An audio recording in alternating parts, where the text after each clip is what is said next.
Magandang araw mga kalakwatsero. For today's video, samahan niyo akong mairita sa mga delivery rider na panay hatid ng parcel dito sa bahay. Ay, parang mali. May bago nga ulit na binili si Daddy para sa kanyang pinakamamahal na minivan. Buti pa yung minivan, minamahal at inaalagaan. Charing. Mga kalakwatsero, meron na naman ditong delivery na dumating. Hulaan niyo kung para saan na naman to. Oh no! Ba't parang masama yung tingin mo? Hindi para sa akin yan, para yan sa minivan. Araw-araw may dumarating na parcel dito sa bahay. Hindi ko sinasadya, kailangan lang natin. Hulaan niyo kung para saan to. Ayan. Para nga sa minivan yan. Bago namin ipapakita sa inyo kung paano ikabit ito, bubuksan muna natin to at nanggigigil na ako dito sa nag-checkout. Feeling ko isa to sa pinaka worth it kasi yung presyo na binili namin, Yan naman mabigat. So ibig sabihin worth it siya kasi mabigat eh, no? Compared dun sa bumibili ka ng hindi naman ganun kabigat, parang feeling ko, mas worth it pag mabigat kasi okay Yan na yung- magbayad ng mahal. Yan yung golden lines niya pagka may check out siya. Mga 5 kilo to sa sasakyan. Dadagdag ulit sa mga gas consumption namin. So ayan, samahan nyo kaming buksan itong ganyan siya kahaba. Let's go! Tumatakas na yung anak ko! At ito, ganito itsura niya. Buksan natin kung anong nasa loob nito. Ano, ayaw mo magpatulong? Ikaw lang talaga? Ah, Sige, ako na. Tingnan natin, i-demo natin kung ano tong nabili natin. Pero syempre, dahan-dahan lang kasi baka masayang yung ating binayaran. Naman, hindi ako marunong. Guys, nakalagay dito, oh, fragile. Nakita nyo dyan? Fragile yan, fragile. First, make sure na walang bata sa paligid. Pero may bata na pa, ikot-ikot. excuse ninyo.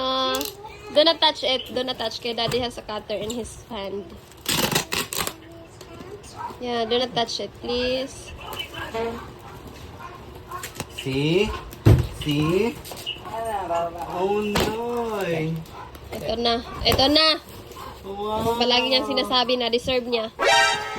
Deserve! Ala, na ano? Nasira. Nasira na two, kasi yung sa ano namin. Ready! Get it! Go! Ayan o. Ang laki. Nasira na kasi yung mating niya. Kaya papalitan na namin ng... Anong tawag dyan? Spaghetti mating. Spaghetti pababa. Pababa ng pababa. Pinagipunan Ayusin ko to, mo! guys. Ayusin mo! Pinagipunan ko to. Kaya, deserve. Deserve yan, deserve. Palagi niya sinasabi worth it daw yung mga pinagbibili niya. Tingnan natin kung totoo ba yan. One, two, ready. Wow! See, every. Talaga naman, ang pagkabida-bida. So, yun, naka-customize talaga yan siya for day A17. Yan, sa mga DA-17. Day A17V or day A17 lang? DA-17 captain seat. Ayan. Or DA-64 captain seat. Parehas lang. Ayan. Ah, talaga ba? Oo. Nakalagay dito. Ayun o, nakalagay. DA-64 Akin na. V full set. Day A64. Ah, okay. Day A64W full set. Oo. Sa DA-64 full set kasi, ang nakalagay captain seat. Sa DA-70 natin, captain seat din. Ang binayaran namin para dyan, 2,700 pesos. So, lahat na yan. Itong sa likod, itong sa pinakalikod, tapos ito sa second row, tapos yun ata yung sa driver seat. Opo, you get it. See, sukatin natin. Yung sinukat ko kanina, almost 100 cm. Or 80 to 100. Ayun o, 100. 100 cm siya. 100 cm siya. Oh, ang haba. Ah, ba nga to? Di ba, ang haba dito? Ang bilang ko doon, nasa at least 60 cm to 80. So, ayan o, 60. 60 to 70. 60 siya mahigit. So, nag-overlap siya.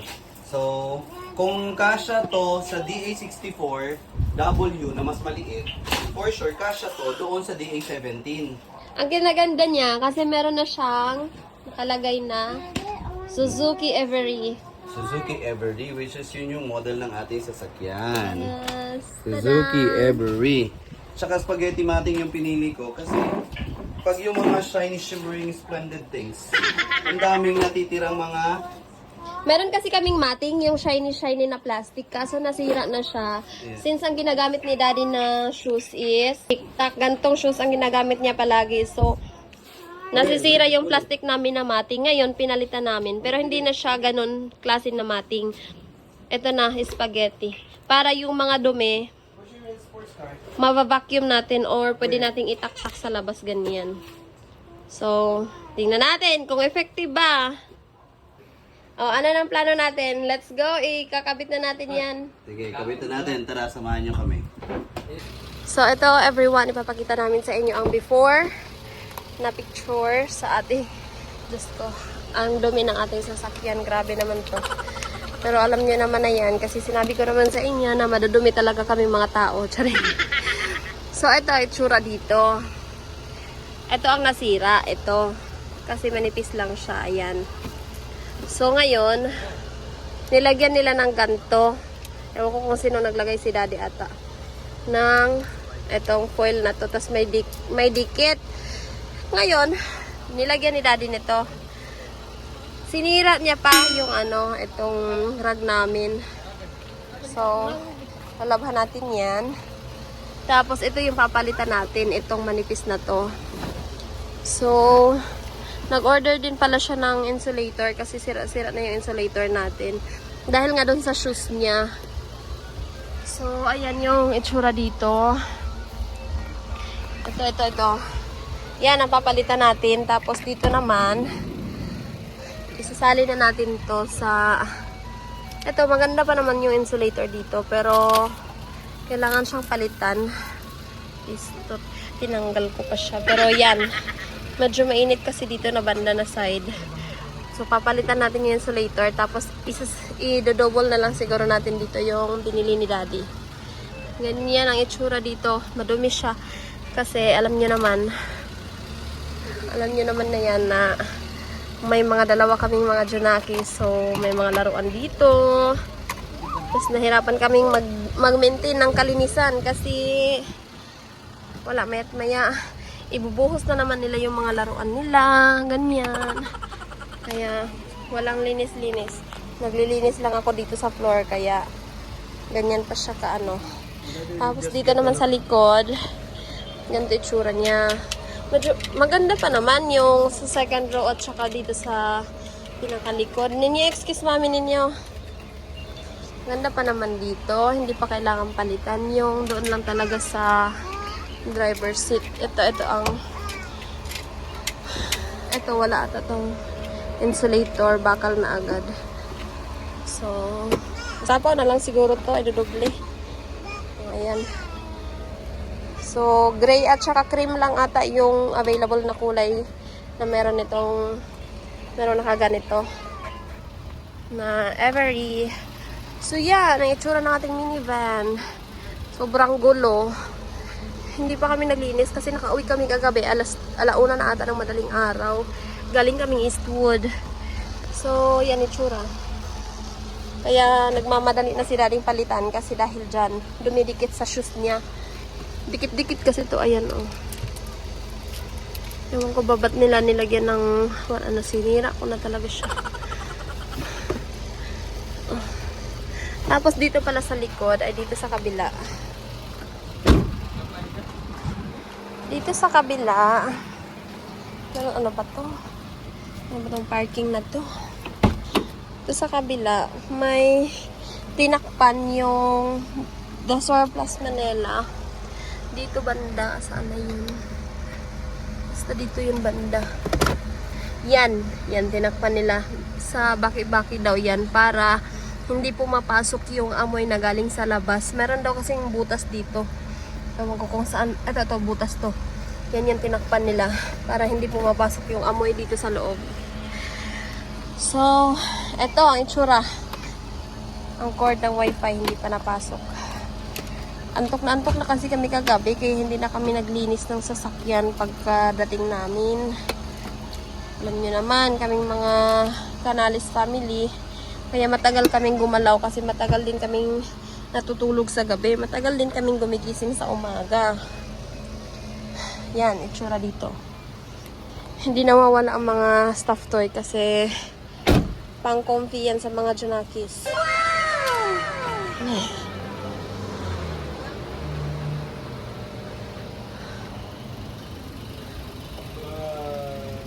Hi! You wave? Wave, mommy? Iwat buhat! Wow! Wow, ninyo! Parang may ano siya, parang may sira. Ah, ganyan pala talaga siya. Design niya ata talaga yan. Ang ganda. Para hindi na pupunta dito sa ganito ang dumi.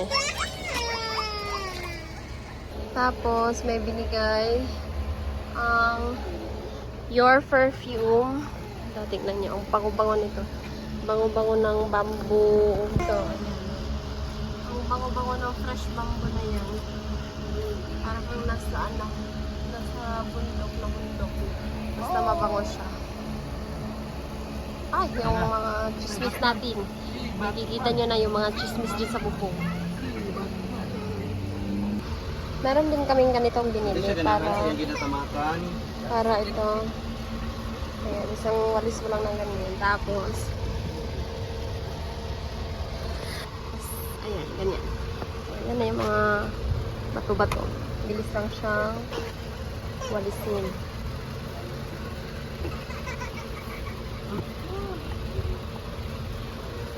Wala na. Ayos na lang siya. Tapos ito.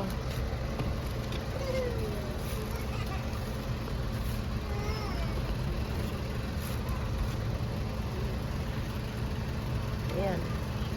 All around to eh. Pwede mga ganito. Ayan. Wala ng alikabok.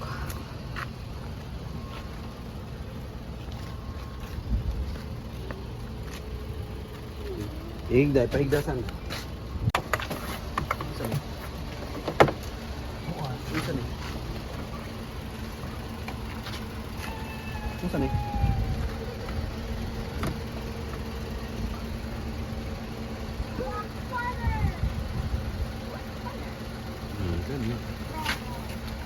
May ano pa naman siya, daddy, may insulator pa. Ang ganda niyang tignan.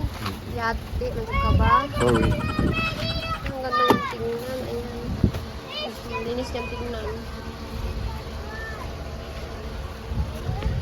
May nahulog na agad. Ganda, ang ganda. Linis niyang tignan. Ayan na, kinalabasan. Suzuki Every. Ang ganda niyang tignan ng linis. Ayan. Nini, excuse mommy please. Ayan ang nilalaro niya. Ang ganda kasi ang linis niyang tignan eh. Oh, go na. Ayan, madali lang kasi siyang ilagay. Kaya dire-diretso yung pagkalagay ni daddy. Kaso need ata siyang iipit dito. Hindi. Kasi tatanggalin yun, di ba? Every now and then, pag naglalagay ng ano, pag tatanggalan ng alikabok. Dinagdag ko. Ano daddy? Tatanggalin pag nagpapa-car wash kasi diyan didikit yung mga alikabok at saka mga ano, kaya hindi siya pwedeng ipit. Okay lang yan. Maliit lang yan ng mga sumusobra. Pero sasaluyan ang dumi. Hindi nga lang to akma kasi Ayan, para may sa apakan na yung shoes niya. DA17 yung binigay Dito, niya. exactly yung nasira sa ilalim. Ito.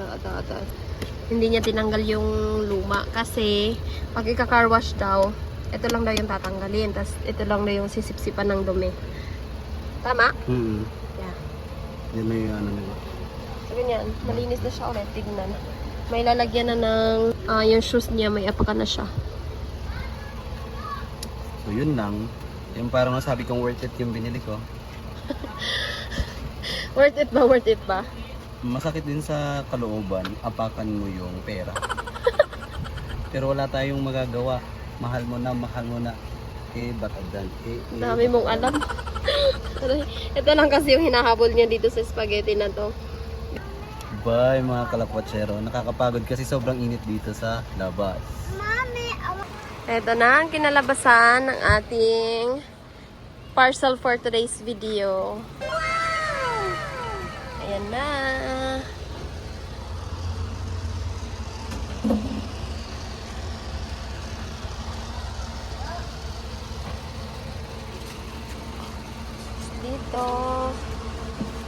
nagsasalo na ng dumi. So, dito sa likod. Ayan. So, yung isang upuan, iniwan pa namin sa bahay kasi nung nakaraan, may hinatid kami, malalaking maleta. So, need ng malaking space dito. Ngayon, ibabalik na siguro namin yun mamaya. So, ito mga camping chair para kung saan man tayo papadpad, may mga uupuan tayo. So, ayan na ang resulta ng ating parcel for today's video. Everyone, nilabhan ko din pala yung cover ng car seat ni Rafa kasi sobrang dumi na niya. Actually, binigay lang siya ng ate ng josawa ko since nag-migrate na sila sa Australia. So, binigay na sa amin itong car seat para hindi na kami nabili. Ngayon, nilabhan ko lang siya. So, nandito pala ako sa aming labas ng room. Ito ang itsura ng labas ng aming room. Ayan, ganyan. Tapos, dyan sa harap namin may binibuild na bagong establishment. At ito, labas ng bahay namin, merong mataas na building. Ayan, ayan. So, nasa 22 floor yan, yung itong nandito sa tabi namin. Tapos, itong bahay namin. Dito kami nakatira, room namin. So, hindi ko na ipapakita sa inyo yung loob ng kwarto namin kasi magulo siya. Alam niyo naman, may mga Jirakis kami. So, hanggang sa susunod nating mga vlog na ipapakita pa namin sa inyo yung mga ibang binili pa namin para sa ating minivan. And please hit like and subscribe para palagi kayong updated sa aming mga videos. So, thank you for watching. I love you all.